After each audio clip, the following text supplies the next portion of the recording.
അല്ലണ്ണി ഇജെന്താ നീ ഗൾഫ് പോണ്? ഞാൻ ഇവിടെ കൂടിയാലോ എന്ന് ആലോചിക്കാം.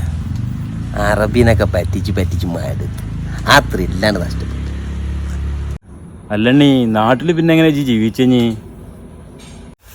നമ്മളെ കുട്ടല്ലേ, കുട്ടൻ ആസ്മൻ്റെ മരുന്ന് കൊടുത്താണ്ട് അവനവിടെ കഴിച്ചില്ലായില്ല. അവന് പാരമ്പര്യമായിട്ട് വൈദ്യനല്ലേ?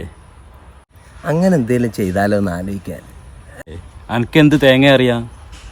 ഞാനേ മൂലക്കുരുവിൻ്റെ മരുന്നുണ്ടാക്കി വിൽക്കണ ഒരു പരിപാടി തുടങ്ങിയാലോ എന്ന് ആലോചിക്കാം.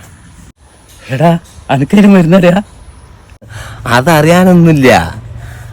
ലേശം ചാണകപ്പൊടിയും മറ്റേ അപ്പൻ്റെ അല്ലെങ്കിൽ ഇതെല്ലാം കൂട്ടി കുഴച്ചിട്ട് ഒരു ഉണ്ട പോലെ ആക്കുക. എന്നിട്ട് കൊണ്ടുപോയി തേച്ചോന്ന് പറയാ. അതെൻ്റെ അതിൻ്റെ മരുന്ന്. പിന്നെന്താണെന്നറിയോ, 80-90% ആൾക്കാർക്ക് ഇതുണ്ട്. ആരും പുറത്ത് പറയില്ല. ഈ അങ്ങാടിയിലൊക്കെ നോക്ക് ഇരിക്കൂലല്ലോ, ഇങ്ങനെ തലിമ്പാലിയ നിൽക്കണ എന്താണ് മൂലക്കുരു. സംഗതി രഹസ്യവും പക്ഷേ ഭയങ്കര ഡിമാൻഡേ കാരം. ഇത് മാറിയിട്ടില്ലെങ്കിൽ ആരും ചോദിക്കാൻ വരില്ല. നേരെ നല്ലൊരു ഡോക്ടറെ കാണിക്കും, അടുത്ത മരുന്ന് എടുത്താണ്ട് തേക്കും.